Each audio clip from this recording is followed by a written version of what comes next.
welcome. Today's all of the topic is learning from failure in ACL reconstruction. It is part one because the failure in ACL reconstruction is a vast subject. So it cannot be completed in one day. So in the subsequent webinars, we'll cover it. And here with us are the legend arthroscopic surgeon of Bangladesh. They will express their experiences and advice and their common failure.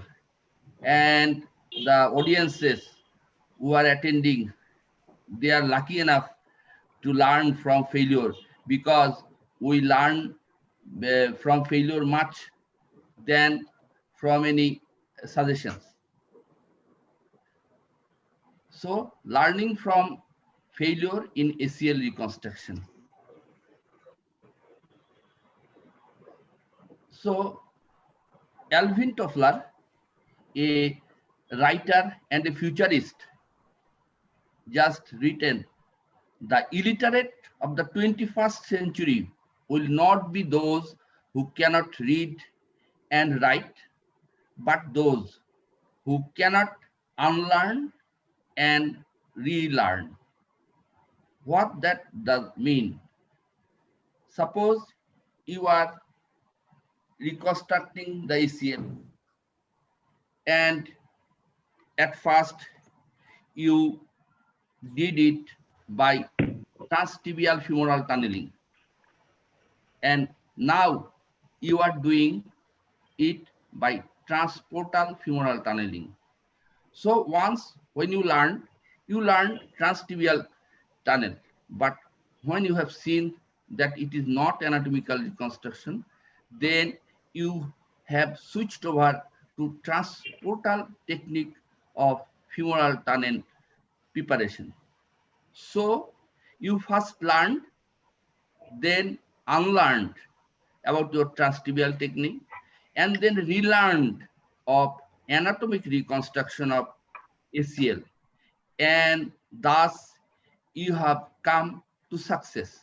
So learn, unlearn, and relearn.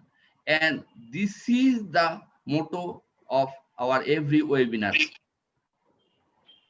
Here, see, this is the native ACL.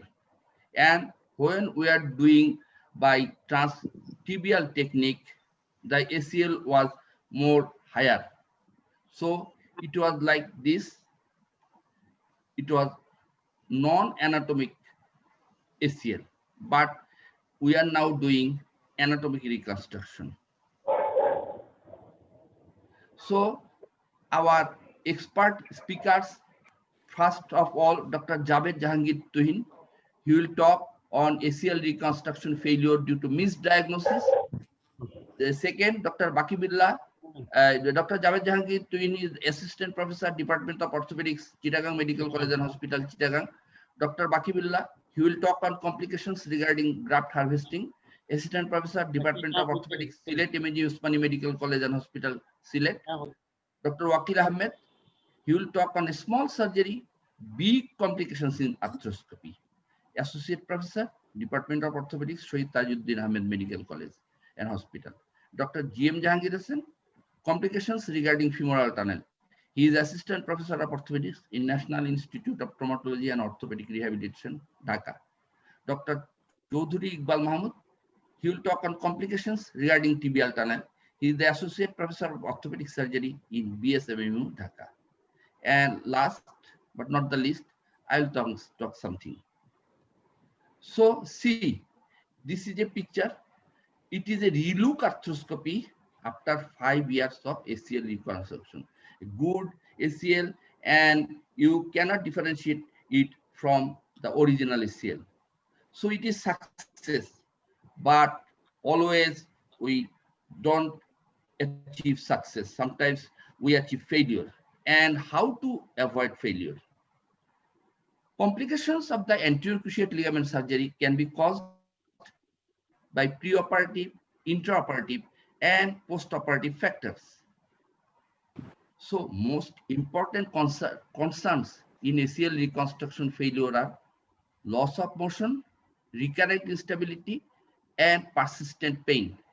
And the practicing surgeons are always manifesting with these problems. So first of all, loss of motion. Extension loss remains a major concern after ACL reconstruction. And factors causing motion loss include improper tunnel placement, then non-compliance with physical therapy, excessive graft tension, then impingement, and also cyclops lesion. These are the causes of loss of motion. And then another big problem is recurrent instability after ACL reconstruction, most often related to technical factors, technical errors. 70% to 80% of the ACL failures may be due to improperly placed tunnel, improper strength of the graft, improper tensioning, and there are traumatic failures. It occurs due to increased tensile load during healing and maturation phase, early return to sports, and concomitant injuries. It is a misdiagnosis. This will be delivered by Dr. Javed Jahangir Twin. And you see the concomitant injuries are present in 75% of time. So history, clinical examination is very much important, and not those, also the investigations. And there may be associated PLC injuries, meniscal injuries like ramp lesions, root injuries. Also, there may be limb malalignment. If you don't address these things, the ACL reconstruction will be failed. And another one, the persistent pain. What are the causes? Like recurrent instability, then graft site morbidity, patellofemoral joint pain, inter-joint sources like traumatic arthrosis and osteochondral defects. These will be talked, and also the meniscal tears. These, if you don't address, this will cause persistent pain and make your ACL reconstruction to failure. So ACL graft failure causes may be divided into three big heading. This concept was first introduced in University of Pittsburgh in USA in early 90s. And what are those? One is repeat trauma, another is technical errors, and another biologic failure. So we just arrange this webinar in some topics like misdiagnosis, then failure in graft harvesting, then failure in femoral tunnel preparation, then tibial tunnel preparation, and as a whole, like postoperative physiotherapies, and the big chapter of infection. Something will be covered by Dr. Wakil Ahmed, but infection is a big chapter. For it require another. Okay, so now Dr. Javed Jahangir Twin will deliver his lecture on missed diagnosis. Dr. Javed Jahangir Twin.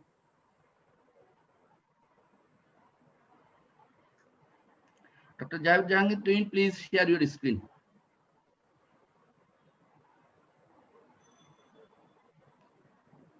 Dr. Javed Jahangir Twin, can you hear me? Unmute. Please unmute. Hello, Twin. Please unmute. Dr. Javed Jahangir, please unmute. Yes.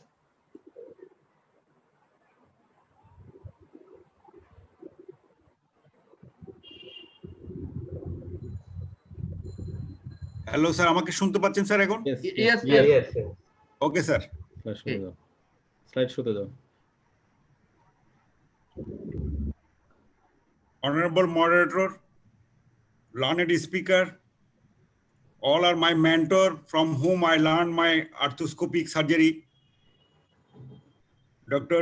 Wakil Ahmed, Dr. J.M. Jahangir, Chaudhary Iqbal Bhai, Professor Hassan Mahmood sir, Dr. Baki Billa and dear past participant and orthopedic surgeon. Today's very interesting topics on ACLR reconstruction failure.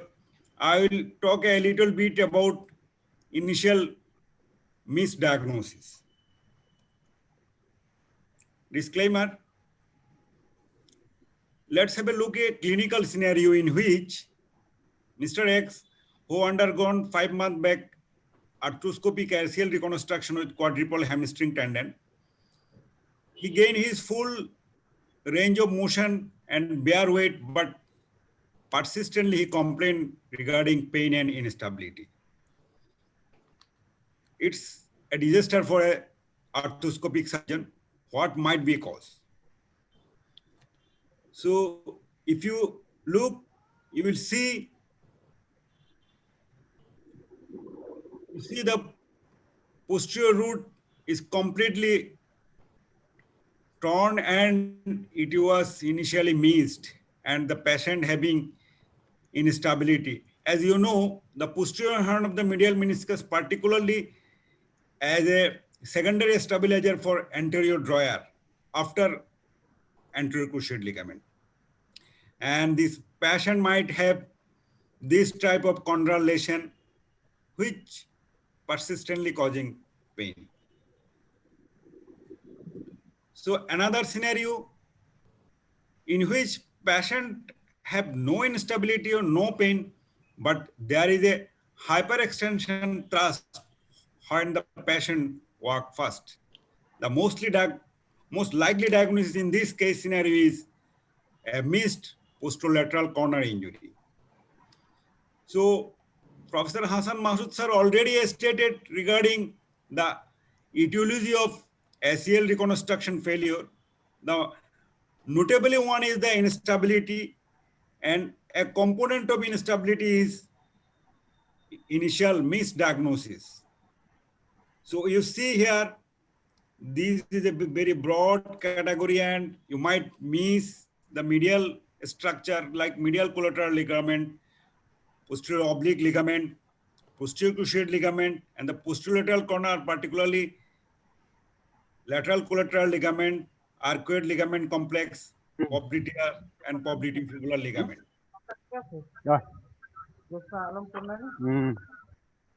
So what we can miss? In literature, it said that about 15% cases, initial diagnosis might lead wrong and some failure can happen, but it may vary 33% to 33%.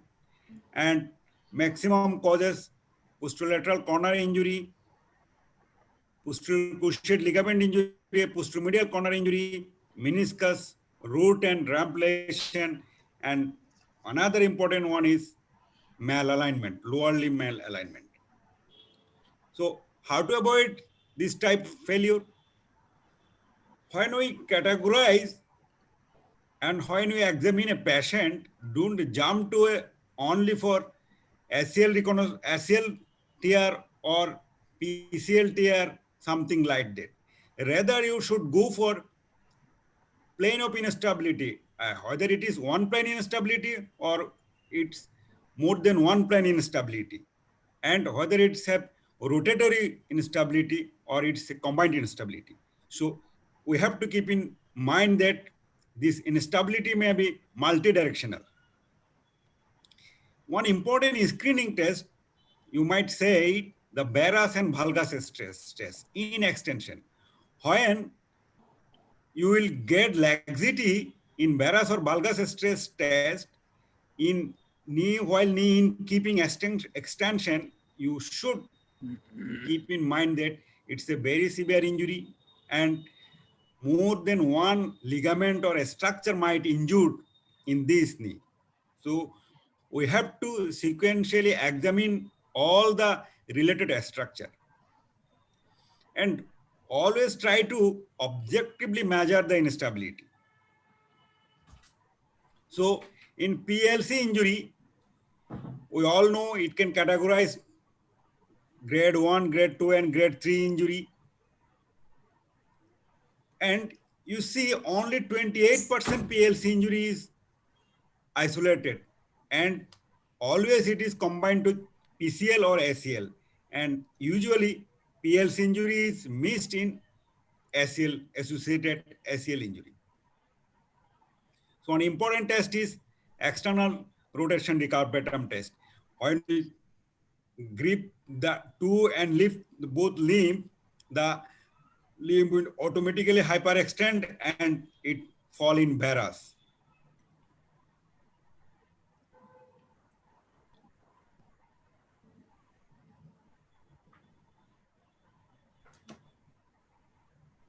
I try to a small video on external rotation recarpetum test. You see, the patient is supine position, both limbs are aligned. Just lift the limb with gripping the thumb, toes, great toes. If comparison reveals a hyperextended knee on the involved side, together with external rotation of the tibia. This creates the appearance of a genuvarum deformity. So there are other tests, posterolateral Doyle's test, in which we can distinguish posterolateral instability from other instability. And another important test is reverse pivot shift test. In pivot shift test, we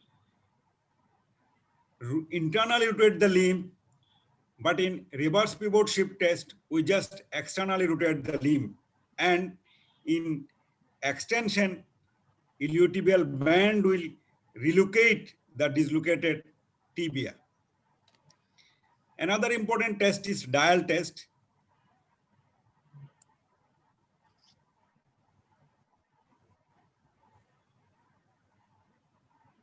Dial test can be done in both supine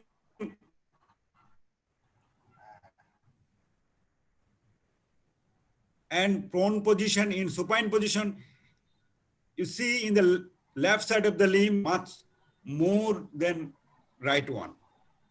You can also done in the prone position, in which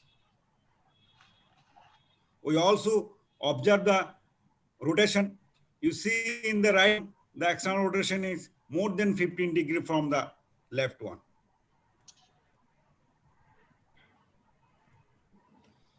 So another important misdiagnosis is posterior cruciate ligament injury. We all know the posterior draw test.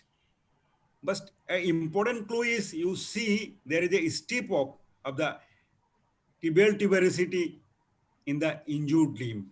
And also you will find when active quadriceps test done, there is opening of the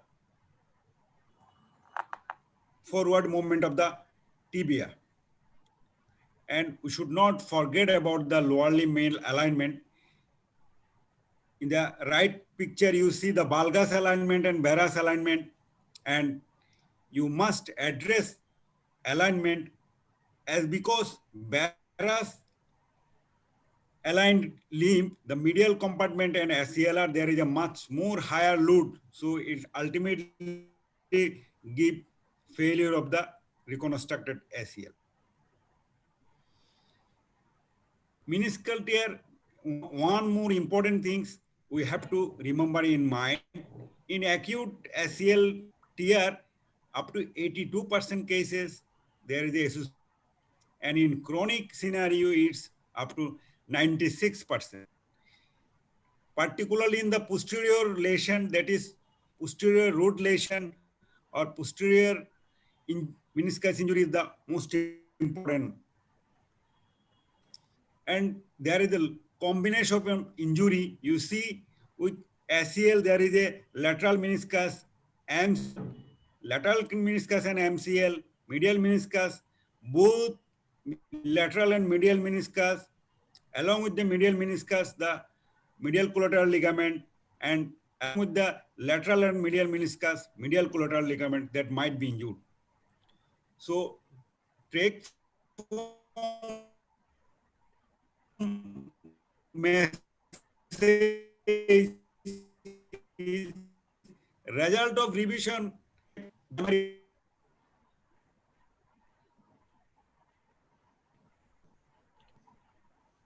Okay. So thank you, Dr. Javed Jahangir Tuhin. Possibly you have just completed your lecture. Okay, Dr. Javed Jahangir Tuhin completed. Okay. So Maybe. thank you, Dr. Javed Jahangir Tuhin, for your elaborative presentation. And am I audible, Dr. Wakil? Am I Yes, yes, audible? yes. Okay. Yes, yes. So Sorry, I think I am okay, sir. Just take home message. Okay.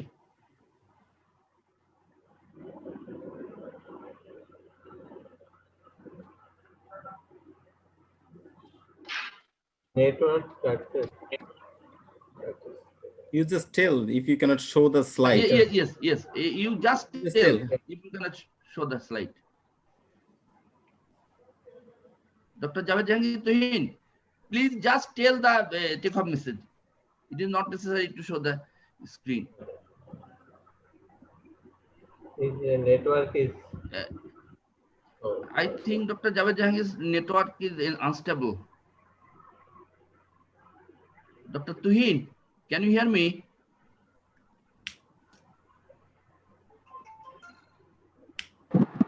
Dr. Tuhin. Result of revision ACLR is always poor than primary ACL reconstruction. Look for loss and treat mini section while doing ACL corner and posterior. Okay. Okay, Dr. Javed Jahangir Tuhin, thank you for your elaborative presentation. And each line of Dr. Javed Jahangir Tuhin's presentation is important for the surgeons, the arthroscopic surgeons, and also the orthopedic surgeons. Okay, now I will ask Dr. Wakil Ahmed, with his vast experience of ACL reconstruction, whether he would like to add anything on misdiagnosis. It is the important thing. Thank you, Professor Dr. Hassan Masood, for inviting me and for arranging this webinar, important webinar. Actually, this is learning from failure or learning from mistake, sometimes learning from missed, what we miss. So, and thanks to Dr. Javed Jahangir Tuhin for his brilliant and informative presentation. আমার মনে হয় একটু Bangla English মিলিয়ে বলি তাহলে Okay, no problem. Regarding misdiagnosis, Tuhin যে কথাগুলো বলেছে very nicely and prepared very nicely.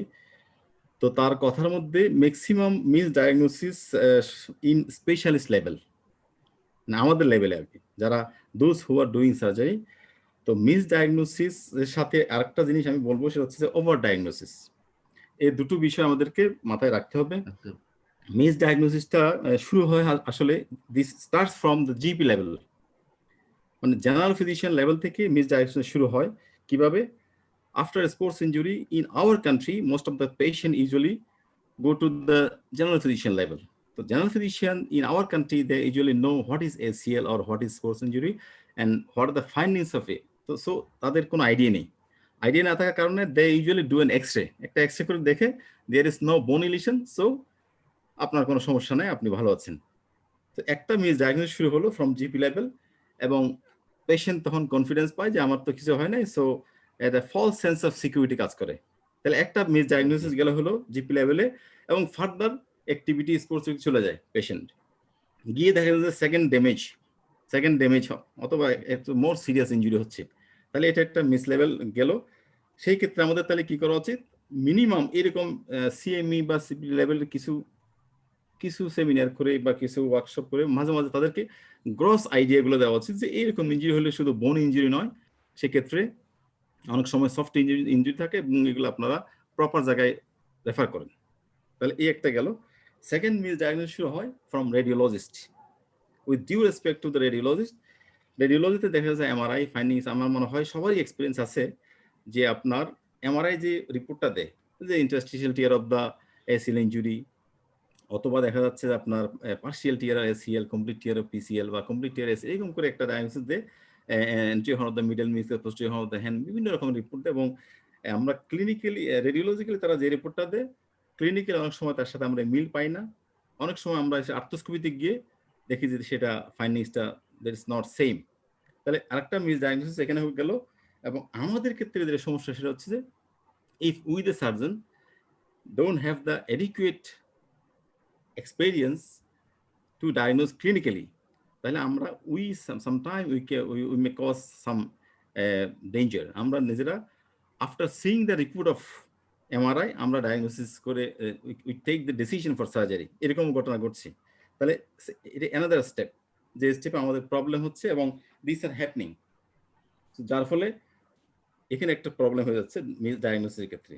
Second level, third level হচ্ছে আমাদের, সো আমার অ্যাডভাইস মানে আমার পরামর্শ হচ্ছে কি, in this case don't see the paper, don't see the report, see the patient clinically. Your diagnosis clinically is more than correct than MRI report, and then learn how to read the MRI, feel, এই জিনিসগুলো দেখতে হবে। Last stage আসতেছে specialist level, those who are doing arthroscopic surgery, যে বিষয়গুলো Javed Jahangir Tuhin present করেছে।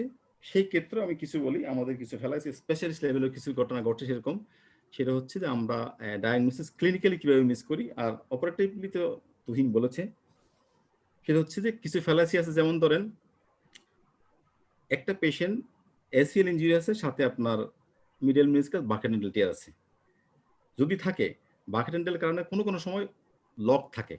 এখন meniscus যদি লক কন্ডাইলের ভিতর চলে আসে, তখন আপনি ক্লিনিক্যালি দেখে ACL এর যে ড্রয়ার টেস্ট সেটা নেগেটিভ পাইতে পারেন।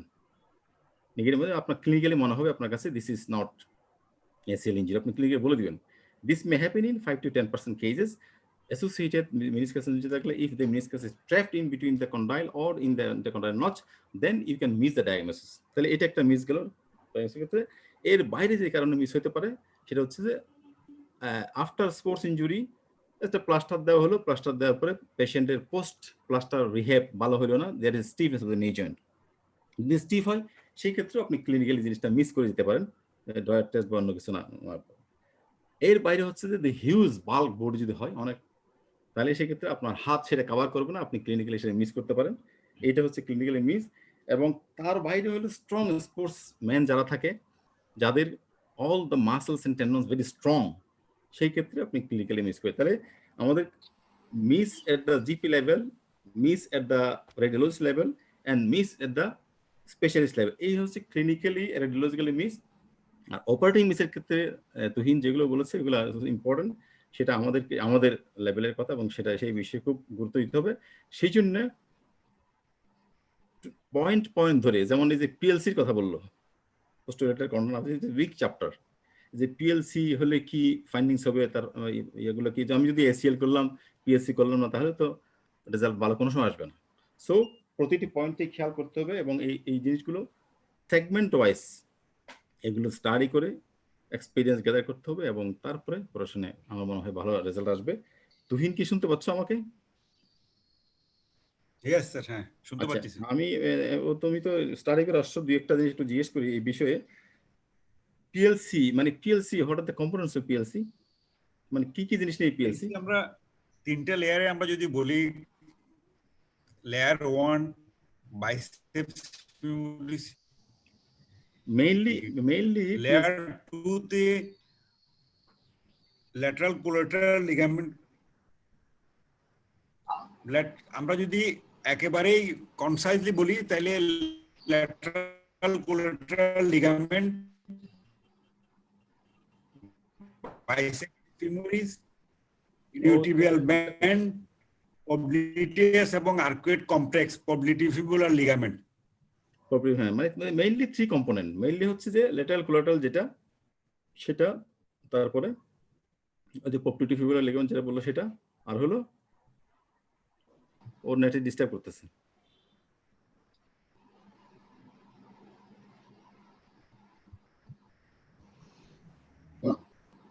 হ্যালো, ওকে মাসুদ, হ্যাঁ, এই ওয়াকিল, হ্যাঁ জি, শেষ করো। আচ্ছা, ওকে, Network, thank you network- Dr. Wakil Ahmed for your network nice explanation and nice addition. And so we have to learn also MRI. as we have heard from Dr. Wakil, and we have to learn how to diagnose properly a case. So the next speaker is Dr. Mohammad Bakibullah. He will talk on complications regarding graft harvesting. Dr. Bakibullah, please.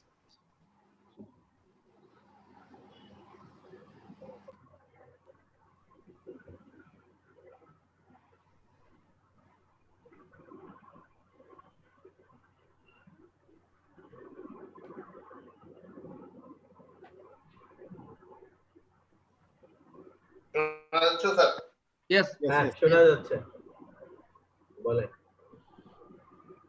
Yeah. So after nice discussion of Javed Bhai and their Wakil Bhai, I feel that the diagnosis should be confirmed first. If the diagnosis is ACLR purely, then we should go for the planning. And what type of planning this is, and most of the time we construct the ACL, and for that primary decision should be selection of graft. What graft I will choose, and in what graft taking I am familiar. And after that, we all know about the graft, what type of graft should we give, and some favorable characteristics of the graft should be mimic to the ACL, native ACL, and it's strong enough, its diameter and other things should be good. And if all the characteristics meet, then the graft will act very nicely. We all know about the autograft and allograft. Allograft is rare in our country, but autograft is very common. And among our surgeons, and the choice is different. I have seen in last few years, from very beginning, it was bone patellar tendon bone graft, and after that, semitendinosus and gracilis tendon is familiar with all the surgeon use it. But recently, quadriceps and peroneus longus tendon is many surgeon choice these two tendons as a graft. All this graft taking, harvesting of all this graft have some complication, have some difficulty, and I am usually I'm familiar with the patellar tendon and the semitendinosus. Recently, I'm going through semitendinosus, and all have some advantage and disadvantage. You all know the bone patellar bone graft is practicing for many years and have many advantages, especially bone to bone healing and other things, but have some disadvantages. Usually mismatch and fixed length of the graft, these all things may cause some difficulties. And some complication is there, especially during the surgery, it may cause the patellar fracture. And after that, if patellar fracture is there, and we should manage that one. Another one is usually quadriceps tendon of a graft. It is also familiar now, and it also have some advantage. If we can take it with some bone part, and it will help in bone healing, and also it is the length of the graft is adjustable. So it's also a very good option for the graft. And have some disadvantage, scar sensitivity, sometimes it's moved along extensor mechanism, sometimes disrupted, anterior knee pain may be there in quadriceps tendon. And in case of hamstring graft also have some advantage, especially it is very easy to collect. Incision size is very small, and same incision we can use for the fixation of the for the making the tibial tunnel, and many advantages there. But though it has many advantages, but part of operative difficulty is there, and it is almost an event procedure. So I face some difficulties during harvesting the semi and gracilis tendon. And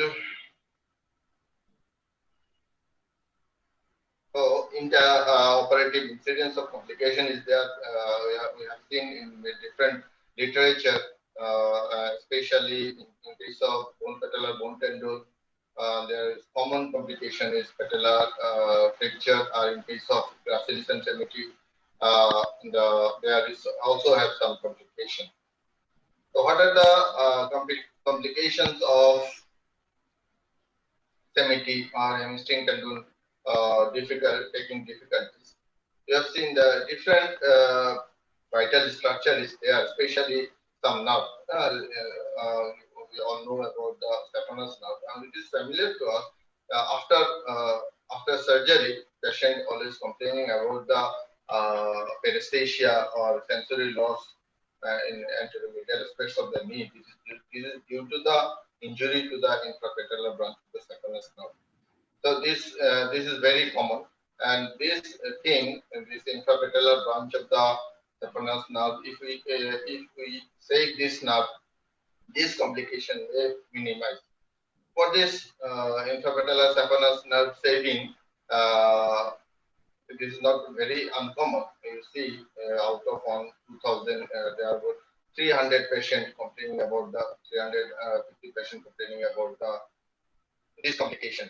So we should choose the different way. We should go for medicular resection to save the nerve, and we can minimize the complication. And if this complication happens, it is very small nerve, so we cannot repair it, and we should wait for the improvement. And after several months, the patient usually improved by innervation from the nearby structure, and careful dissection can avoid it. So it should be in our mind. You see how we can avoid this one. Usually we use the vertical incision, somebody use the transverse incision, and somebody use the oblique incision. And oblique incision is preferable. It may save the nerve. It may save the area of sensory loss, and this is sometimes very much anxiety may develop in patients. So we should take some care. Another problem in case of hamstring autograft, I have feel that one is inadequate diameter of the hamstring autograft. We all know about the diameter of the graft is the primary factor for the strength of the graft. And this, if the diameter of the graft is not adequate, this graft may go for the rupture, or in fact, the rehabilitation may delay due to the diminished size of the graft. So this complication, post-operative complication, we should manage. Now, how we can manage this one if the diameter is not adequate? First one is after giving the incision, after detection the cemetery and gracilis. If we find that, you see, according to the multi-orthopedic outcome network code study, 25% of the graft is less, 25% more than 8 millimeter. So 75% is less than 8 millimeter, and this is not adequate. So how can we increase the diameter of the hamstring graft? This is the one of the practical question in the field of operation. First of all, if I find that after detection of the cemetery or the gracilis, the diameter of the tendon is, if it is very thin, then we should change our mind. We should go for the another option. It may be quadriceps graft, or it may be we can go for the tendons. And though the quadriceps and bone patellar bone tendon is in the same field, so we can change our mind from cemetery to quadriceps. And we have some other technique to increase the diameter of the graft. If we make it short and we make 4-fold of the cemetery, then it may increase the seat size. And for fixation, we can use the double suspension in both sides, in femur side and in tibial side. Then the graft size may increase. It is one of the techniques we can adopt if the diameter of the quadriceps the hemisphere diameter is very less. Then we can change our decision, and if we take the graph, then we can make it more. We can increase the folding, and then we can increase the diameter. But at that time, the length of the graph may be decreases, and that problem is solved by the suspensory filtration by underwater in both sides. And then another complication, very common complication, is premature tendon amputation and short correction. This is very common case of semi-tendinosus taking. This is usually happen. I have faced in 3 or 4 times the premature amputation. And most of the cases is causes accident insertion of facial band vincula that may causes the this pain. Sometimes if we introduce the stripper inside and this vincula guide the stripper and the main tendon divided. And if we try to detect the size of the stripper, if the size of the stripper is undersized, then tendon may premature amputation of the tendon may happen. And if the sharpness of the stripper is not more, then it may cause amputation. And if we push the stripper in this direction, that may cause the amputation of the tendon. And at that case, what can we do? First one, if the tendon is not educated enough, then we can choose the tendon from different side. If we are familiar with the semi-T only, then we can choose the oppositely. And if we are familiar with the quadriceps or other option, then you can go in that way. This is the way to say ourselves. You see the stripper going inside and vincula causes some difficulties in the reproduction of the stripper, and that causes the premature amputation. And another one is to in post-operative graft preparation, we should think about the infection, and to minimize infection, we can soak the graft with the antibiotic solution. Somebody vancomycin, it will reduce the infection. And we may injure the medial collateral ligament. We should identify the medial collateral ligament because the gracilis and semi-T usually not very much adherent with the bone. It is adherent only in the insertion site, but the medial collateral ligament is adherent to the bone, and we should recognize it and we should prevent the injury of the medial collateral ligament. Another very rare complication is muscular injury. Sometimes the knee may become sole and post-operatively the muscular vessel injury, especially if the tendon stripper size is large. This causes the huge amount of muscle injury, and that muscle may bleed after operation, after removal of the and that may cause the bleeding. And this bleeding is very dangerous if the large size of hematoma form, and this may cause the compartment syndrome. So we should be cautious about the bleeding, and we should check very regular patient that our assistant and doctor should be concerned about the compartment syndrome after ACL injury. Though it is very rare, but it is limb saving, and this may causes the some type of catastrophe. It may turn the operation to amputation. So we should be cautious about the muscular injury, even in ACL reconstruction. And these are very not very uncommon. The harvested graft may accidentally fall in the flow. I think it is very common, especially if the patient is doctor or relative of the doctor. We should be very much cautious. আমি সার্জনদের কাছে শুনছি যে ডাক্তারদের operation করতে গেলে নাকি graft মাটিতে পড়ে যায়।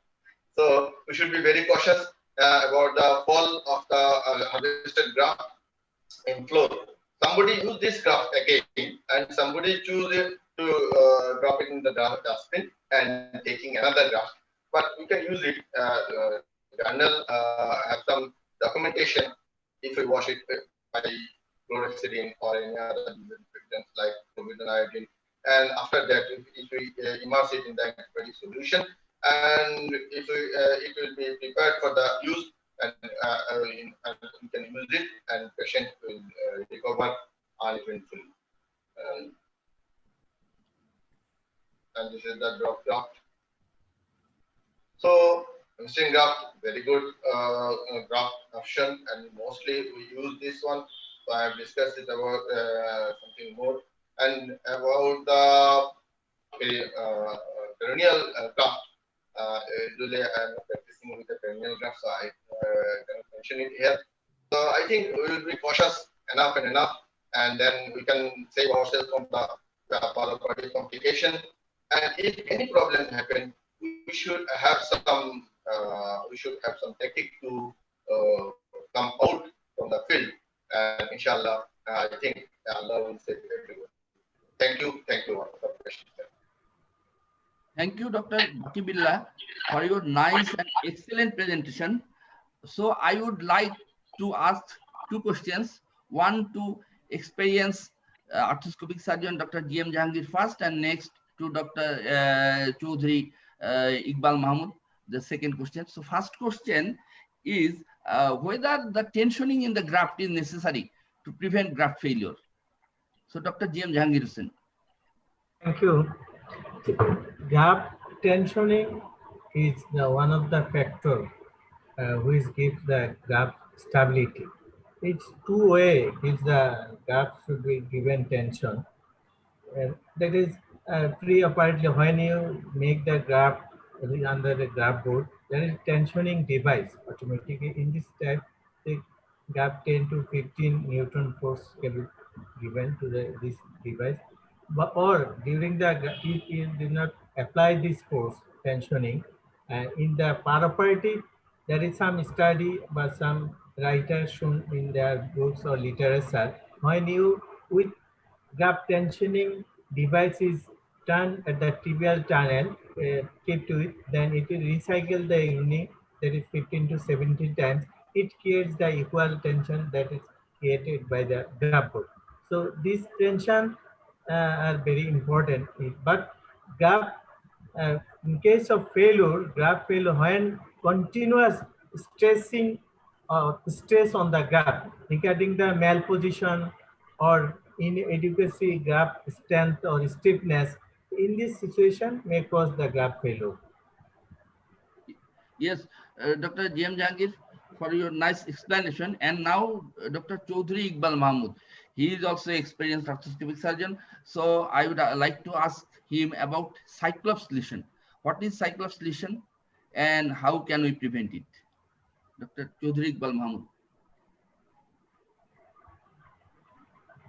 Unmute, Iqbal, unmute yourself. Cycloplesion is one of the reason for patient to come to you after surgery.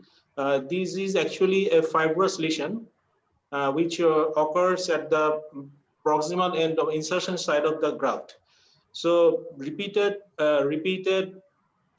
friction along the graft can cause fibrous degeneration, which causes a lump-like lesion at the lower end of the graft. And this is mainly due to overcrowding of the intercondylar notch due to impingement or various reasons that cause friction, and that cause the area of the graft to swell up at the lower end. So main complications due to cycloplesion is the loss of extension. Then ultimately it can cause laxity and graft failure. So we should recognize and prevent cycloplesion during graft harvesting by proper placement of the tunnel and not to overcrowd the intercondylar area, so that to avoid friction. Thank you. Also, Okay, thank you. impeachment. Yes.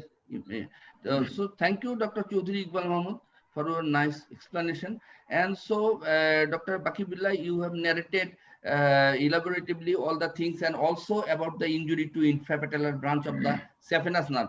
It is the most common complication of ACL reconstruction, and high incidence, about 20 to 59%, has been reported in the literature. So, but there are some tips to avoid this, but we cannot avoid always, like to do tendon grafting in flexion, tendon harvesting in flexion, and to already Dr. Bakibullah mentioned the oblique incision, not vertical or not horizontal. So now I would like to request Dr. Wakil Ahmed to present his topic. And though infection is a vast subject, so we'll cover it later. But today, Dr. Wakil Ahmed will say about small surgery, big complication in knee arthroscopy. Thank you, Professor Dr. Hassan Masood. Welcome, dear participants, to my presentation. Small surgery, big complication in knee arthroscopy is a case report. Actually, this is so far the biggest complication in my practical life in arthroscopy in last 12 to 13 years. I am doing arthroscopy surgery from 2006, and this patient is the lifetime experience of my practice. So I want to share with you about this patient. This is not related to the ACL. Actually, this is associated with the meniscus. So you see the case in your practical life, in your professional life, or anywhere. When you don't come across any problem, be sure that you are traveling in a wrong path. My patient was a smart, young, 28 years old male patient. He was from the Middle East. He's working in the Middle East country. He's a brother of a doctor, female doctor, our junior doctor. He came to me with a history of sports injury in the right knee joints. The patient was non-diabetic, non-hypertensive. He has no other significant medical problems and no history of the previous fracture or any previous surgery. So on examination, I found the patient, the medial joint was standard, McMurray's was positive for the medial meniscus, and all the ligaments I found balanced. And so the droid tests are negative, ligament negative, and he was deep negative. So this is very clear from the clinical examinations what may be the diagnosis, you know. You see the MRI of the patients, there's the injury in the meniscus, and we did the arthroscopy. One thing I want to mention here, all the pictures, yes, I used all are the symbolic because I could not get the patient at that time. The patient was very serious. So I could not take all the photographs from the patients, and I could not get the consent of the patient for displaying the photograph. That's why the picture I am using here of the patient is symbolic. But the scenario is in my practical life. You see, and this was the injury meniscus, is a simple meniscus, medial meniscus injury, and we just removed this small injury of the meniscus arthroscopically, and then the patient sent to the post-op, and she was fine. The post-op period was fine, but on the first preoperative day, in the fine morning, suddenly the patient fell down the ground while he was going to the washroom, and at the same time, the attending doctor who attended, he found the pulse very rapid, more than 110, and it was very feeble. Blood pressure was not recordable at that time, and the patient's was cold and coming. So the patient was in shock at times. And very quickly, the patient shifted to the ICU. And fortunately, the ICU and the cabin of the patient was in the same floor. So they shifted the patient very quickly to the ICU. So very logical, there is a question why the patient fell down in the first POD. What may be the cause? It is a question in my mind also. What investigations we should do and how to proceed for the diagnosis. It was a headache for me as a operating surgeon. I was thinking about. So this was the X-ray. You see the findings: oligamic lung field. This was the ECG, the SOF in the lead 1, the Q wave in the lead 3, and inverted T wave in the lead 3. We also did the color Doppler, echo, and CT angiogram. And finally, after CT angiogram, we diagnosed. You see, there is an emboli in the pulmonary artery. So the diagnosis was the pulmonary embolism. But after a small surgery, just arthroscopic meniscectomy, how can it happen? I cannot explain. I cannot explain. So the patient managed in the ICU accordingly, and the patient recovered from the shock very nicely. After 2 days, and after recovering from the shock, the ICU doctors advised to send the patient to the specialist hospital, and the patient referred from my center to the United Hospital. But in the United Hospital, the patient developed the decrease in urine output, and in investigations, they found the blood urea level high, serum creatinine very high, potassium level high, and they diagnosed the patient developed the acute renal failure at that time. And they decided to do the dialysis of the patient due to the renal failure. And after 3 successive dialysis, the blood urea, serum creatinine, and potassium level became normal. The urine output was adequate, and fortunately, the patient was saved by dint of many obstacles, many problems, and many monies. So my question, how it could be prevented? What the literature says, you see, the unusual case of the symptomatic deep vein thrombosis and pulmonary embolism after arthroscopic meniscus surgery.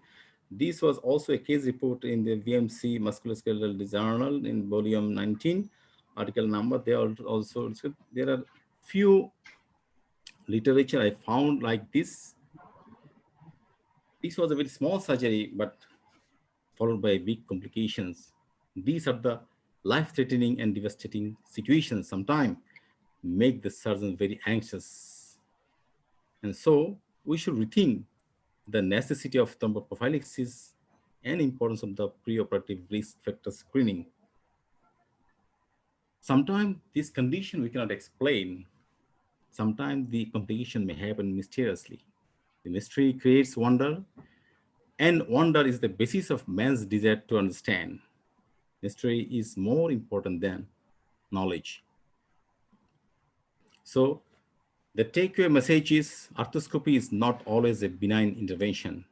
Sometimes a small surgery may be followed by a big complication. So we should be aware of this complication, and we should know how to prevent this type of the complication and how to manage this type of the complication if it happens. Thank you very much. Thank you, Dr. Wakil Ahmed, for sharing your experience with us. And we learned a lot. And also that not to do only surgery, to keep an eye on the patient is always necessary. Also, the anesthetist is keeping eye to the patient, but the patient is yours. So you are responsible for everything. If the patient has loose motion, the patient's attendant will ask you. If the patient has constipation, the patient will ask you. If there is severe pain, patient will ask you. And even you are responsible if the patient is hijacked on the way for coming to see the patient. You are responsible for that also. So everything you have to manage. So yeah, we have to keep an eye on the patient, whether he is well or not during surgery and after surgery also. Thank you, Dr. Wakil Ahmed. If anyone, any question? Audience? I think no question. Okay. So we can proceed on next topic. So now Dr. G.M. Jahangir is an experienced arthroscopic surgeon, will deliver his lecture on complication regarding femoral tunnel. Dr. G.M. Jahangir Hussain. Thank you. Yeah, Assalamualaikum. Muslim. Hello. Yes, Hello. you can hear. Hi. Very Hi. Very Yes. clear, very clear.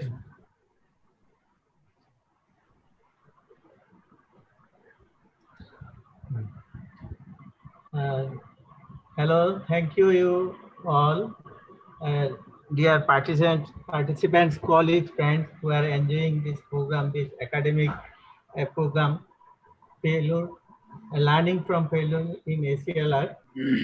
Our previous speakers all are very good in their talks.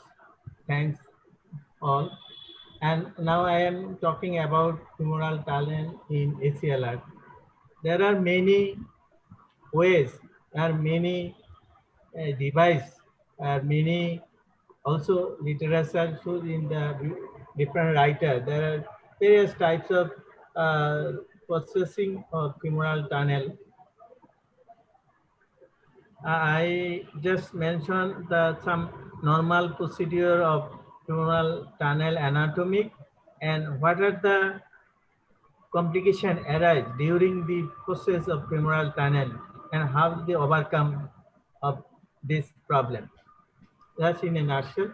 Everyone knows that is the optimum femoral tunnel placement for ACLR remains the critical for success. Everyone know that is the femoral tunnel, this point, and this is the optimum femoral tunnel anatomy. Actually, we are. It is. I think it is not a talk to anatomic, but it is very difficult to create a anatomic tunnel. I think very anatomic tunnel should be uttered. Anatomic femoral tunnel, there are lots of procedure already I have mentioned. We just follow the some rules. Everyone may follow others, but I follow just with this just a line along the line that is parallel to the blue set line. That is blue color, that is native femoral attachment side, but we go, that is this yellow mark, we go through it.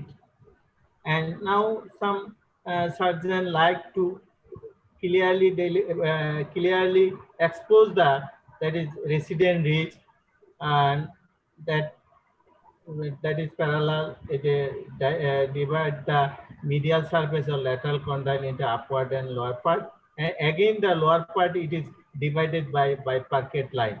And this is this line, that is resident ridge, and it's below the native ACL attachment. And when mostly I am doing single bundle, so I go this within the medial to the posterior to the biparquet line, this or in this area in between two, I go for this is the a tunnel for the anatomic one. And now there's a clock phase is do not follow every surgeon, but in case of anatomic variant of femoral tunnels, follow the for the right knee, usually 9:30 to 10:30, and for the left knee it is 2:30 to 3 o'clock for the, if you think clock phase for the tunnel.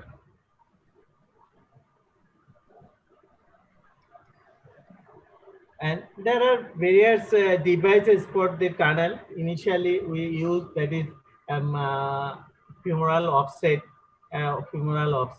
by femoral guides, and it is in various diameter for the various type of reamer for the gap tunnel, and it usually we always keep 1.5 to 2 millimeter posterior back wall.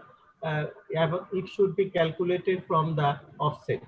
And always we show the correct femoral offset because there are various device for the femoral tunnel, and we should always during the femoral tunnel keep the knee more than 100 degree. It is better to keep it 120 degree, and some drilling again back and inspection of the tunnel to prevent the unwanted complication like blowout or anterior or vertical tunnel.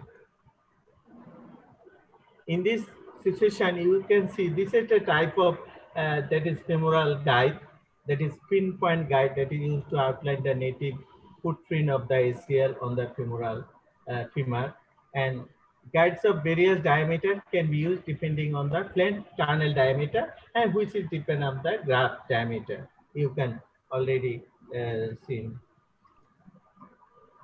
And the plain femoral tunnel side marked with a micro fracture owl, that is from the, there is this type of device, that is a femoral guide from inside, for inside tunnel, and it is through the lateral anterolateral portal of the knee, and pinpoint, that is in pinpoint the puncture point, that is through the owl or a KOR, or you may be use ablation for the central marking for the tunnel guide wire.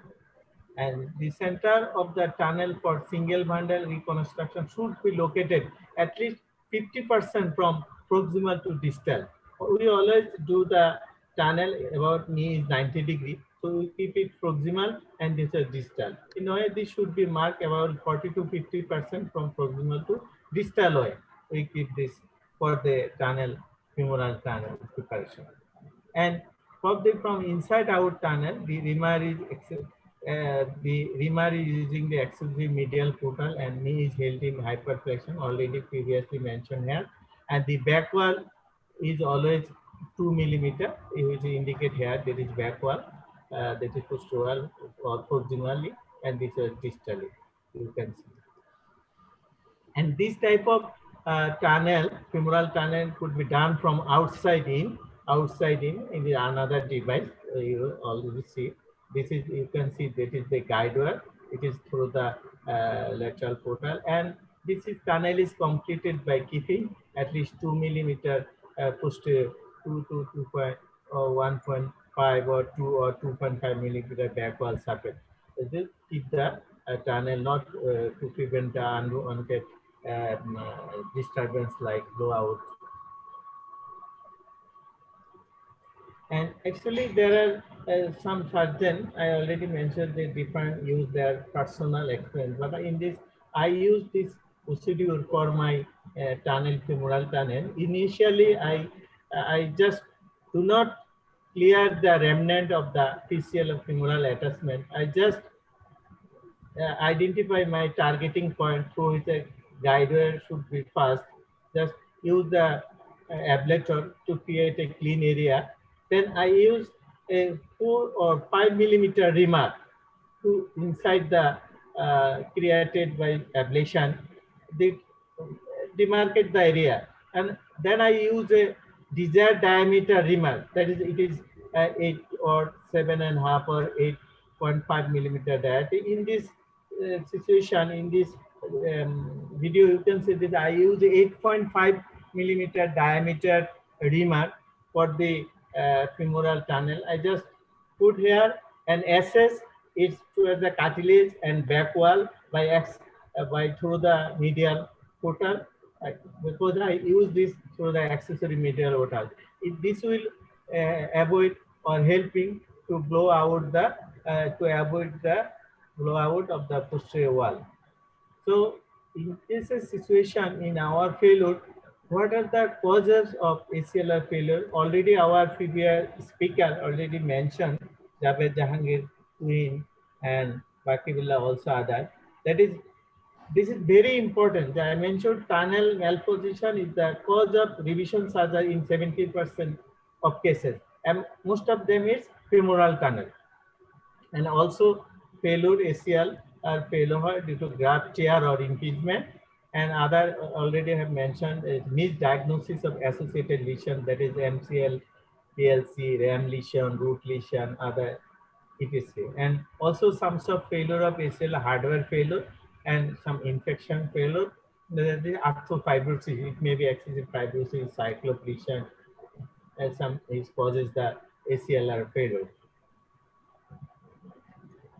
So usually this type of failure patient come to us, and also every arthroscopic surgeon, that is persistent pain with instability and sometimes recurrent effusion, but joint swelling, and also infection and stiffness. There are a lot of stiffness already mentioned by our previous speaker.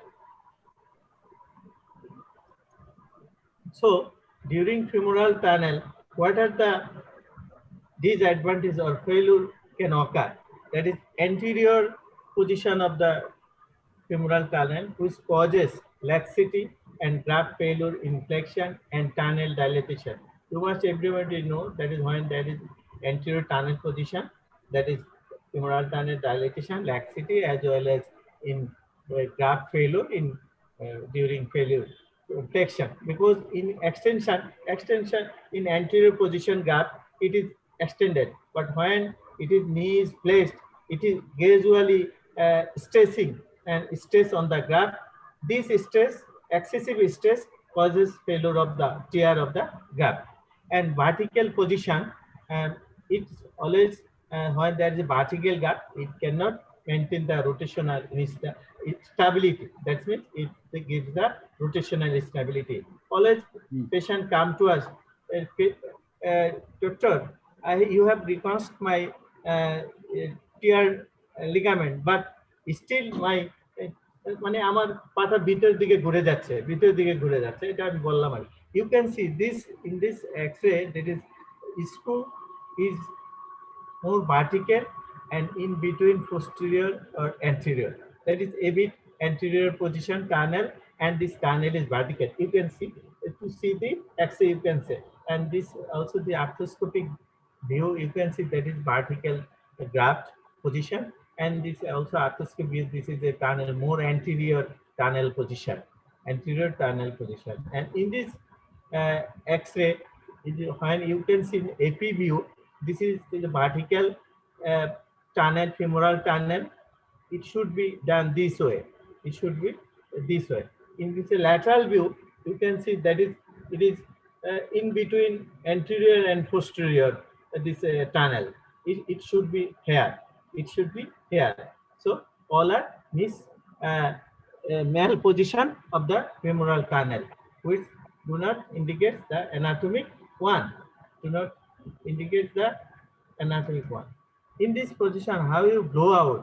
Usually blow out of the posterior tunnel, why we do not keep it 2.5 millimeter posterior, it may be blow out during drilling or may during insertion of the screw into the tunnel. This picture, you can see that is blowout of the posterior wall. And in the CT scan, we can see this normal entrance of the tunnel, and also there is tunnel, no blowout. But in this picture, right, you can see there is entry point of the tunnel and a blowout this one. In CT scan reveal there is blowout. This blowout may be during the drilling of the tunnel, or it may be, if it is thin posterior wall, then it is be blowout during screw insertion. And some post-operative X-ray, you can see the high-end anterior tunnel. Usually, this is this tunnel is this is endobarton tunnel view of the X-ray, and it is about 58 degree. This is vertical and anterior tunnel, and in this lateral view, you can see this is more anterior position of the endobarton. And in this case, you can see there is more anterior and higher endobarton. That is that means it should be tunnel should be like this way, femoral tunnel, but this is this way.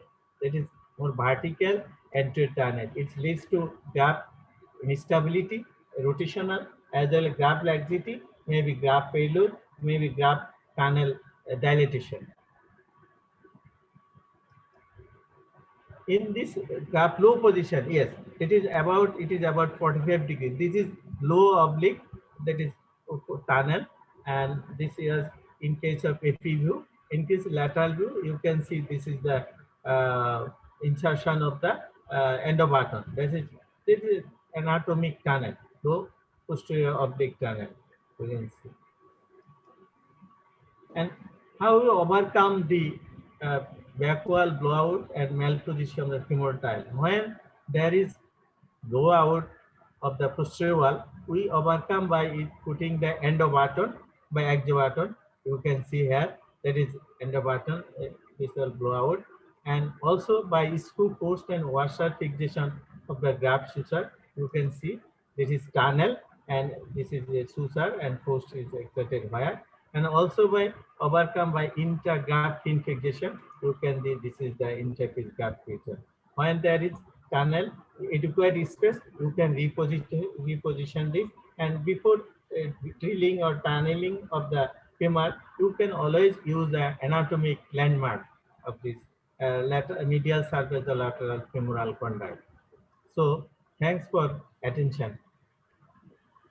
Thank you, Dr. G.M. Jahangir Hussain, for your crystal clear presentation. And you see, the tibial tunnel is more forgiving than the femoral tunnel.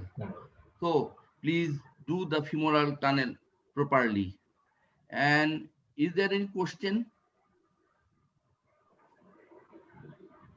I have a question to Jahangir Bhai. Jahangir Bhai? Yes. Yes. Yes. The femoral tunnel, and sometime after surgery, we see there is the dilatation of the femoral tunnel. Sometimes a post-op complication. So it may happen in any case, in my case, in other case. Yes. So how we can prevent the dilatation? Is there any tips during surgery to prevent the dilatation, post-op dilatation of the femoral tunnel? Number one question, we should do it anatomic position, because when there is high up by anterior tunnel dilatation, anterior tunnel, it leads to dilatation. That because there is always micro, that is at a micro motion in this situation. In case of higher, when it is vertical one, as well as when there is gap diameter less in than the tunnel diameter, mismatch gap and tunnel, there is chance of gap further dilatation of the tunnel. And again, when there is, you can use the endo button, the suspensory fixation. I think for suspensory fixation, it causes a Bangi effect. I mean, continuous when doing the flexion extension, that is micro motion between the gap and the tunnel. This causes a lead of further dilatation of the gap. So this is the theory by literature says this is the causes of dilatation. So when this is why last several years I use my gap fixation, but aperture fixation, both is to both sides. So I should not see my patient which are with femoral tunnel dilatation, but there is some tibial tunnel dilatation there. Also, thank you. Okay. Thank you, Dr. Wakil Ahmed, and thank you, Dr. G.M. Jahangir Hussain. I would like to request now Dr. Chaudhuri Iqbal Mahmood to present his topic, complications regarding tibial tunnel. Yes, please, Dr. Chaudhuri Iqbal Mahmood. Can you see my presentation? Yes, good. Yes. You can see. Can you hear me? Very clear. Perfect. Very clear. Perfect. Okay, thank you very much for having me. Already, Professor Masood said that misplacement of tibial tunnel is more forgiving, but recent literature shows that misplacement or malposition of the tibial tunnel may cause ACL reconstruction failure. So I'm going to talk about some complication regarding tibial tunnel misplacement. ACL reconstruction is the most popular surgery among the orthopedic surgeons in the world, but do we really, is that successful? So if you see the literature, we can see that the return to play, most 62 to 69% of the patients can return to play, and playing at the same level is only 43%, and 30% not able to return to sports. Re-injury occurs about 23% of the younger athletes. And osteoarthritis, even after ACLR, occurs 45 to 70% after 15 years. So we have to do ACL reconstruction very perfectly according to anatomical landmarks. And the most common cause of ACL failure is, if you summarize all the literatures, you can see that the most common cause is technical errors. Here you can see all the literature results. And among the technical errors, non-anatomic tunnel placement is the main cause for ACL reconstruction failure. These are the two very important literature. One shows that the most common failure occurs due to femoral tunnel misplacement, about 64.5%. But partial anatomic tunnel placements occurs in tibial side, which is of 45%. So tibial tunnel misplacement is quite common. So what occurs in case of tibial tunnel misplacement? The choice of tibial tunnel misplacement has a significant effect on outcome. Poor tunnel position can cause increased graft stress, rotational instability, and non-anaerobic reconstruct, which ultimately leads to abnormal knee kinematics, limited range of motion, and early failure. So it is so graft placement in single bundle ACLR are essential for knee mechanic and transplant survival. So here is the $1,000,000 questions. What is an ideal tibial tunnel? It's very hard to tell what is ideal tibial tunnels. Carlson defines 4 major principles. If we follow these four principles, then we can create a near ideal tibial tunnel. That is the restore the native insertion. That's the anatomy. Restore the 2 functional bundles, address the tension behavior, and individualize the patient. That is very important. Every patient is different, so individualize your reconstruction. So here is a picture. You can see there are some location of the tibial tunnel placement A, B, C, D, E. Just remember these sites. Which site would you prefer? After discussion, I will discuss this site of tibial tunnel creation. So first about anatomy, it is very important. The insertion site of the tibial side attachment of the ACLR is oval or triangular. It is some oval or triangular, and it is larger than the femoral side, and it has 2 bundles. So all know that, and the 2 bundles are average diameter is about 114 millimeters square, and the different bundles have different diameters. And there is recent concept that Simiski popularized this concept that the ribbon pattern bundle. And in this case, it is ACL at tibial side attachment is about, it's most commonly C-shaped. There is about 67% is C-shaped. And if you want to place the tibial tunnel according to Simiski, then you have to place it just medial lateral to medial tibial spine, avoiding the root of the anterior root of the lateral meniscus. So what are the soft tissue landmark for tibial tunnel placement? The anterior reach of the posterior ligament, posterior cruciate ligament insertion, it is about 7 millimeter anterior to the PCL. There is a posterior border anterior of the lateral meniscus, and also the intermeniscus ligament. These are the soft tissue landmarks you can see arthroscopically, so that we can put the tunnel exit point properly. But these two landmarks are commonly identified, but the PCL landmark, anterior to PCL landmark, is quite variable, so it is very difficult. Bony landmark, there are several bony landmarks, lateral intercondylar tubercle, then anterior intercondylar ridge, blah, blah, blah, blah. These landmarks cannot be seen due to ACL remnant stump. So commonly we can identify the medial spine, so we can create the tunnel just lateral to the medial spine. Here you can see how much variation is there for the PCL distance from the PCL to ACL center. So it's very variable. So there is too much variation. So we cannot follow the PCL regularly. So these are the landmarks we can easily follow during arthroscopy. These are the medial tibial eminence, anterior, posterior, anterior of the lateral meniscus, and intermeniscal ligament. Here you can see the root of the anterior of the lateral meniscus. It just underlies the ACL. So if you want to make a tunnel exit, you can make it just here.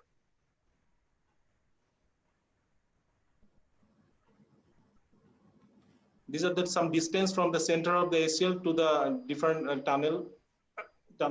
different landmark location. There's another way we can find the accurate position. This is the fluoroscopic guidance. They commonly use the Amis and Jacob line, which is a line just parallel to the medial tibial plateau. As you can use to assess the fluoroscopic guidance for proper tibial tunnel placement. And ultimately, we can solve this by identify the proper landmarks during arthroscopy or by fluoroscopically. Complications due to malpositions occurs mainly due to mistakes, due to anatomic ACL tibial footprint misidentification, mistakes in tibial tunnel position, mistakes in tibial tunnel length, mistakes in tunnel starting point and tunnel angle and aperture. So proper tunnel placement is the key to ACL success or failure. Anatomic footprint, if you see this anatomic footprint, here you can see if we place this tunnel exit point right just more anterior, you can injure the anterior root of the lateral meniscus, which is very vital because this is the part where the blood supply gets ACL graft gets its blood supply from the anterior root. So if you put the tunnel here, you can destroy the blood supply. Also, you can two anterior placement can also injure the intermeniscal ligament, which is also helps in stability. So you should be careful to put a graft two anterior and two lateral. So tunnel misplacement, two anterior can occur or two posterior can occur. And if we place the tunnel two anterior according to Amis and Jacob line, if we place this two anterior, what can happen? It can cause impingement in the intercondylar roof impingement, which can lead to ultimately loss of extension, higher tensile load to graft and lead to graft failure. And if we place the tunnel too posterior, according to Amis and Jacob's line, it can cause PCL impingement, also some roof impingement here you can see, and it can cause the vertical graft, PCL impingement, and decreased flexion and poor rotational due to vertical graft, rotational stability and lead to graft failure. And two lateral placement can cause lateral wall impingement, lateral condyle, and which ultimately leads to poor rotational stability and lead to graft failure. So tunnel length, angle, and aperture is also important. Low tunnel or can create oblong or outlet causes tunnel enlargement. Anterior placement resulting intercondylar roof impingement, graft loosening, and loss of flexion. Sometimes short tunnel can cause a protrusion of interference screw and decrease load to failure. Minimum tunnel length should be 2.8 centimeter. 4 centimeter is good because you can put long interference screw and higher load to failure occur. Drill guide set usually 55 degrees is good, 55 to 60 degree to average 40 degree minimum tunnel. So shallow tibial tunnel angle less than 45 degree can lead to short and more horizontal tunnel, which makes the elliptical or oblong aperture. That is the elliptical aperture intra-articularly. This is the elliptical aperture within which the graft is placed into one side, which can cause inflection point at the graft is located. Tunnel itself, graft motion can occur and tunnel enlargement can occur due to elliptical. If you place the tunnel too shallow and too horizontal. And in high tunnel, angle more than 75 degree in the jigs can cause vertical tunnel, round aperture, which is quite good, but more vertical can cause more tension during flexion, loss of flexion, increase anterior laxity. So orientation in tibial tunnel is define the section of the intra-articular aperture, and it's very important for tunnel malposition. Here you can see there are two types of movement occurs if there is a tunnel mismatch due to elliptical aperture, Bungee cord effect, and windshield wiper effect. These are the movement which ultimately lead to tunnel enlargement or tunnel widening. So what is the ideal exit or entry point for tibial tunnel creation? Tibial tunnel entry point, tibial jig should be set 45 to 60 degree according to your choice. 30 to 45 degree medial to mid-sagittal axis angle, approximately 4.4 to 4.5 centimeter below the joint line, and 1.5 to 2 centimeter medial to the tibial tubercle, and 1 centimeter above the superior border of the pes anserus.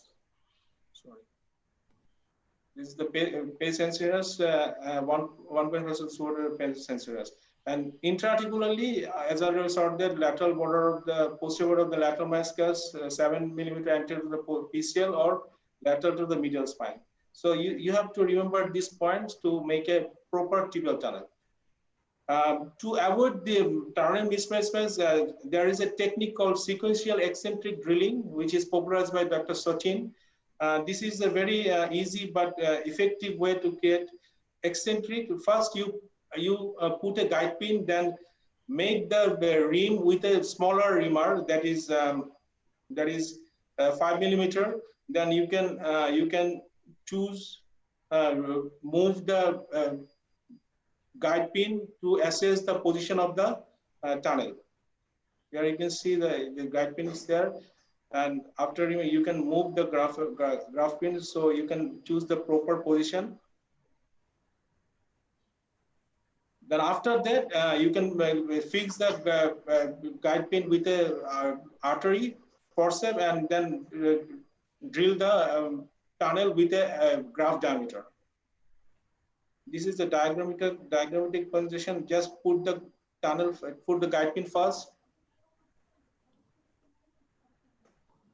Then you can create the small diameter aperture. Then you can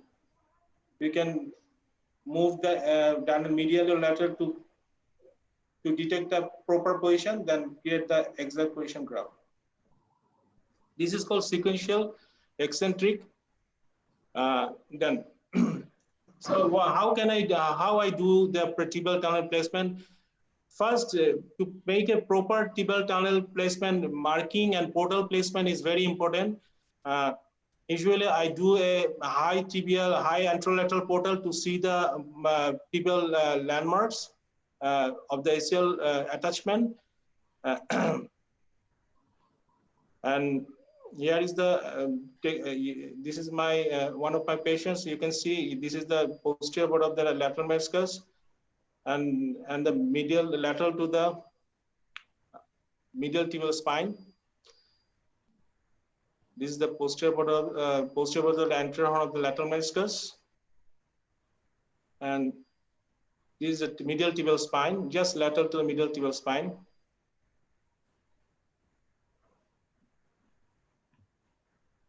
Then we can just put the guide or K wire in the midpoint. Then we can drill it with a smaller diameter reamer, 5 millimeter reamer. So we can do the sequential eccentric reaming.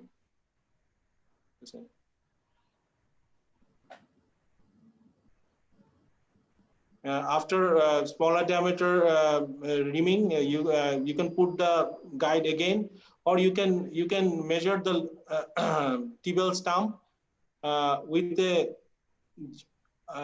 measuring jig or a ruler, so that you can put the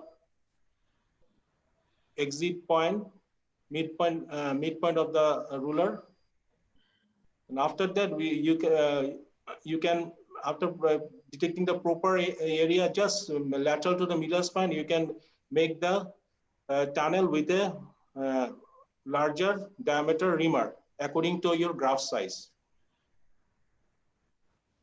Yes. Yeah. Now the pulling this is the ultimate graft, and after that you can assess the impingement. Yeah, you can assess the impingement. Is there impingement or not? Here you can see in the picture, this is the reamer, this is the guide pin. You can assess the impingement. There is no impingement there. So this is the way I make my tibial tunnel to avoid impingement. So there are some examples, case example. This is a case of my patients. If we assess it by radiologically, this is the Emerson Jacob line and this is Blumenstadt lines. If you see that the tunnel is just medial to the lateral, medial tibial spine, lateral to the medial tibial spine, and it is about junction of the 1/3, anterior 1/3 and posterior tutor according to Amis and Jacob's lines, and posterior to the Bloom-Sachs lines. So it is quite normal placement.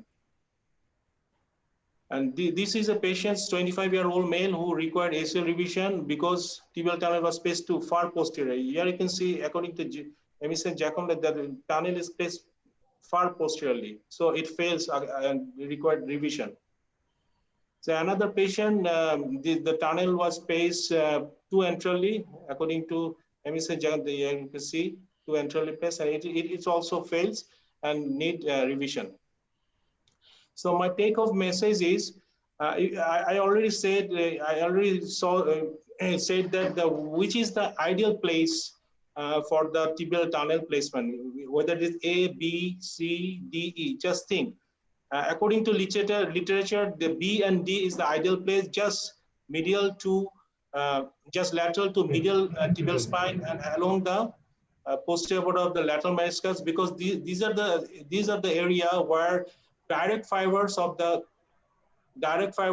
lateral, direct fiber of the ACL fibers attached here and taking the maximum load.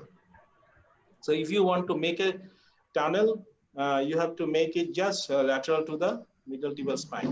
The choice of tibial tunnel position has a significant effect on the outcome of ACL reconstruction. Most common surgical error is thought to be poor tunnel position. Proper tunnel placement depends on anatomic ACL tibial footprint, tunnel position, tunnel length, tunnel start point, tunnel angle, and aperture.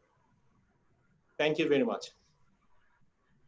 Thank you, Dr. Chaudhary Iqbal Mahmood, for your excellent and crystal clear presentation. We have learned many things from you. And as we are running short of time, so I would like to invite questions from audiences and experts.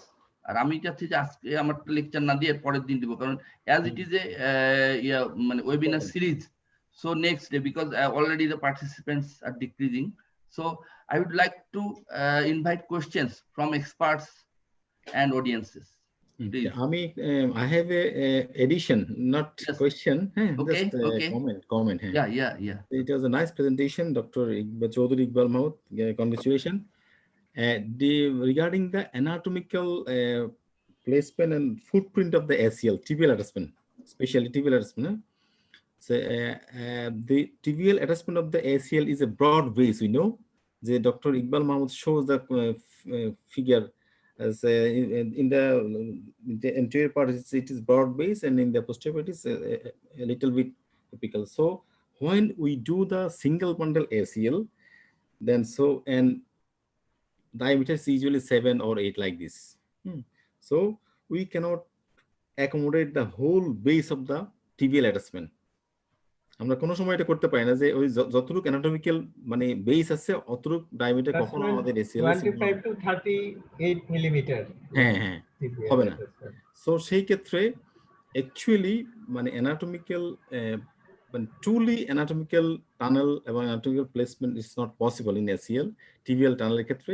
এই দুটো point যে দেখালো B এবং D, যে দুটো point exact position ওখানে দিলে মানে দেখা গেছে যে হয়তো ওই ইমপিজমেন্ট, টেনশনিং ও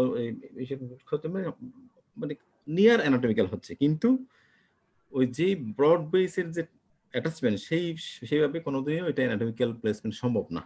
দিস ইজ মানে এডিশন আমার পক্ষ থেকে একটা অ্যাড করলাম আর কি। আমি একটু ঠিক ভেরি গুড এক্সেলেন্ট প্রেজেন্টেশন, সেখানে আমি একটু এড করছি যেটা নেয়ার অ্যানাটমিক ওয়াকিল বললেন, নেয়ার অ্যানাটমিক, এই ক্যাডাভারিক স্টাডিতে দেখা যাচ্ছে 3 পয়েন্টে যখন গাইড ওয়্যার দেওয়া হয় টিবিয়াতে, যে মাঝখান যেটা দেখাইলেন যে ডি পয়েন্ট, এই পয়েন্টে অ্যানাটমিক হচ্ছে ACL tibial টানেলটা, বাট দিস পজিশনে gap some sort of laxity but not the instability.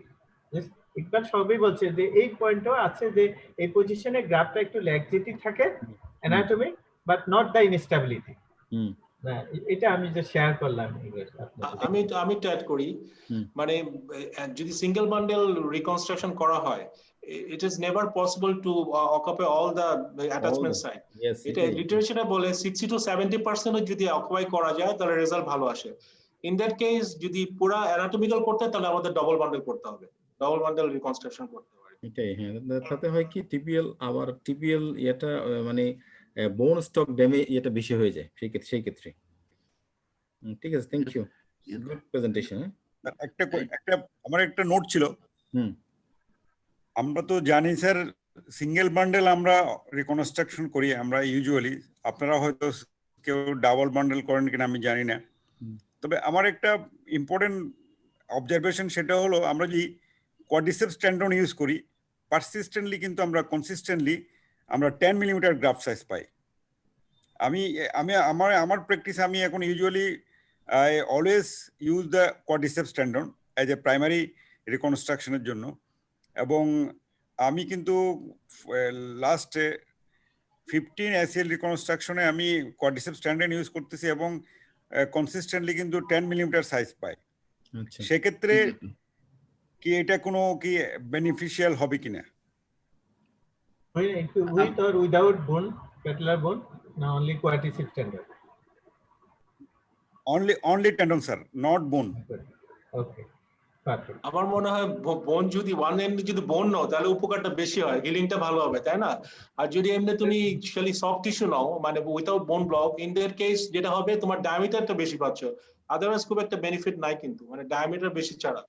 তুমি হ্যামস্ট্রিং এর ইচ্ছা করলে ডায়ামিটার বাড়াতে পারো by making the more strands, 5 strands 6 strands. হ্যাঁ, আমার প্র্যাকটিস আমি যেটা করি সাধারণত হ্যামস্ট্রিং আমি কমনলি ইউজ করি বা মাঝে মাঝে কোয়াড্রিসেপস ইউজ করি, এখন পেরিনিয়াস লঙ্গাস ইউজ করি। কিন্তু যখন আমি দেখি মিডিয়াল সাইড যদি ইনজুরি থাকে, in that case I switch to quadriceps or peroneus longus, otherwise I prefer hamstring tendon still now. Okay, I have a question to Dr. Bakibullah. Which is the ideal graft size and graft diameter? Dr. Bakibullah, please. Ideal graft size, thank you for your question. It should be more than 8 millimeter, but it should not be more than 10 millimeter, because if it is very large, that may cause the jamming in the condyle, and if it is too less, it may cause the failure. And so it should be more than 8 millimeter and less than 10 millimeter. Thank you. Okay, thank you, Dr. Bakibullah. And Dr. Wakil Ahmed, though you have answered the question, but again the participant is asking you about the pulmonary embolism percentage of affected people of major complications. Yes, in the study it is showed that it is usually less than 1. Some it's 0.1 to 0.8 like this, so less than 1%. Okay, less than 1%. Okay. আমি একটা প্রশ্ন করতে চাই, আপনাদের কতজন DBD প্রোফাইলিক্সিস use করেন ACL রিকনস্ট্রাকশনের ক্ষেত্রে? আমি যেমন আমি ইউজুয়ালি করি না, আমি তো করি না কোনো সময়, রুটিনলি করি না, কিন্তু এই একটা কমপ্লিকেশন দেখলাম আমি, এরকম 2-4টা কমপ্লিকেশন আছে যেগুলো অনেক মানে বড় কমপ্লিকেশন। তো আমি তো অনেক বেশি লাস্ট 2006 থেকে এই পর্যন্ত বলতে হয় যে আমি সরি এভাবে বলা ঠিক না, যদিও নিয়ার 5000 অপারেশন হয়ে গেছে আমার অলরেডি, কাছাকাছি। এরকম প্রতি মাসে যদি আমি 40-50টা করে দিই তাহলে এর কাছাকাছি হয়। তো এর ভিতরে এরকম অনেক বড় বড় 2-3টা কমপ্লিকেশন যেগুলা মানে অ্যালার্মিং আর কি, অ্যালার্মিং। আমি তো এই জন্য একটু শেয়ার করতে চাচ্ছি যে এই জিনিসগুলা হয়তো যদিও ভেরি রেয়ার কিন্তু হচ্ছে, দুই একটা ঘটনা এরকম ঘটতেছে। এবং আমি পরে লিটারেচার রিভিউ করে দেখলাম যে এরকম কিছু কিছু পাওয়া যাচ্ছে, এবং রিসেন্টলি এরকম কিছু লিটারেচার অনলাইনে আসতেছে যে 1-2টা মানে কেস রিপোর্ট তারা দিচ্ছে। সেই জন্য একটু জিনিসটা রিথিঙ্ক করার জন্য, যা শেয়ার করার জন্য বলা, যে এরকম আরো 2-একটা আমি আরেকটা কমপ্লিকেশন হয়তো আরেকদিন বলবো, দেখাবো যে মানে এগুলো আমরা হয়তো চিন্তা করতে পারতেছি না, মানে আমাদের ইয়াতে আসে না। এটা ছোট একটা অপারেশন করলাম, এত বড় একটা কমপ্লিকেশন হয়ে গেল, 8-10 লক্ষ টাকা 12 লক্ষ টাকা খরচ করতে হলো পেশেন্টকে, এবং বি আর সাফারিং পেশেন্টের জন্য, যার কোনো আনসার নাই আমাদের কাছে আসলে। এজ এ সার্জন আমরা উই ক্যানট এক্সপ্লেইন ইট। হ্যাঁ, তো এই আর কি, এরকম সে প্রোফাইলিক্স আমি ইউজ করি না, ইউজুয়ালি ইউজ করি না। Okay, thank you, Dr. Wakil Ahmed. And one question from Lieutenant Colonel Abdul Kader. Please, Lieutenant Colonel Abdul Kader, your question. Please unmute yourself. Dr. Kader, can you hear me? Lieutenant Colonel Abdul Kader, can you hear me? Can you hear? Network problem? Sir, network problem. Dr. Kader, or network problem, okay. Sir. Yes. So my question is, so my question is Yes. there that during tibial tunnel, if the tunnel is more anterior or more posterior, so how can Yes. আপনার দুইটা device, কাদের দুইটা device on করেছেন? একটা device of করেন, mobile আর laptop দুইটা, হ্যাঁ, একটা device of করতে হবে। Hello, sorry sir, network problem sir. Sir, can you hear me? এখন বলেন। Yes. Yes, My we can hear you. question is during tibial tunnel, if tunnel is more anterior or more posterior, how I can overcome this problem during operation? At the time of operation, I saw after making tunnels, I saw that my tunnel is not in exact position. What I can do? Okay, Dr. Chaudhary Iqbal Mahmood. That's why I explained the techniques of sequential eccentric drilling. That's the good technique for making the proper tunnel. After making the tunnel, full tunnel to entrail, it is very difficult to make another tunnel to have correct position. So you have to make sure that when you make the tunnel perioperatively, you should make it properly by using the sequential eccentric drilling technique. It is better. If the knee is quite big, I don't know, if it is small, it's very difficult to make another tunnel. If it is big, and you can reposition the tunnel, but it is better to make it first time by using the sequential eccentric drilling technique. Thank you. Thank you very much. Thank you, sir. But sequential tunnel, but sequential tunnels are probably nobody do this. I think in my center in the CMS, we are not doing the sequential tunnels. Yeah. Now start doing it. You can start. Dr. Kader, it is actually introduced by Dr. Sachin. Now, Yeah, it is a good technique. already Good followed technique. by Western countries. Very good technique. Good technique. Because Okay. we have Thank you, sequential, sir. not term use the sequential turning, but we know when we introduce a guide wire, we can assess my tunnel should be medial or lateral. Then we always push the tip of the guide wire by the artery process. Or you can introduce when there is mismatch with tunnel, you can putting your screw by technically to pushing the graft opposite side, when either medially or laterally. But also, this is another procedure to keep your graft in a proper position by putting the screw in carefully on either medial or lateral side, or anterior or posterior. So it is better to put a guide first and check it properly, whether the guide is in the right place or not. Check the impingement test, and then you can change the guide position. But after removing it, it's quite difficult, you know. So after putting the guide, you check it several times whether it is in the right place. Then drill the guide. Exactly. So my another question, sir. After fixation, I saw the impingement. After fixation. Now, how I can solve the problem, the impingement during operation, sir? It's very after putting the graft, then you saw the impingement. Yes. Why is that impingement? Either it is rope impingement or medial wall, lateral wall impingement or PCL impingement. Rope. Yes. In this situation, if sir, there is usually, impingement, sir, I saw the impingement, sometimes rope, sometimes medial. Yes. In this, if it is rope impingement, yes. Iqbal, আপনি বলেন, Iqbal বলেন, ঠিক আছে, Iqbal একটু ছিল। Roof impingement যদি tibial tunnel placement এর জন্য হয়, in that case you can do what you can do. It is better to make a I mean, if you reposition the tunnel in the femur to make it to relieve the impingement, to make the graft more horizontal like that. But after putting the graft, by taking out the graft, reposition the tibial tunnel is quite tough, I think. একবার আমি একটু বলি, roof যদি হয় সেক্ষেত্রে notch plastic মানে যদি ওইরকম করা লাগে কিছু, অনেক সময় নচ ডাইরেকশন করে হ্যাঁ, নসপ্লাস্টিটা মানে বাড়ানো যায় ওই Notchoplasty করা is very good idea. নসপ্লাস্টি করা যায় without মানে removing the graft. Notchplasty করে even not you can dilate, but if it is in the condyle impingement in the other side, that is difficult. That But is in the difficult. roof you can correct it. you can look at it.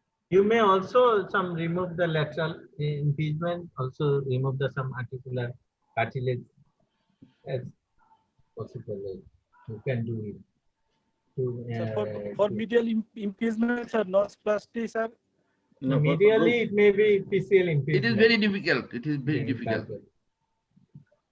When it is an anatomic one, you create a triangle in between the ACL and PCL.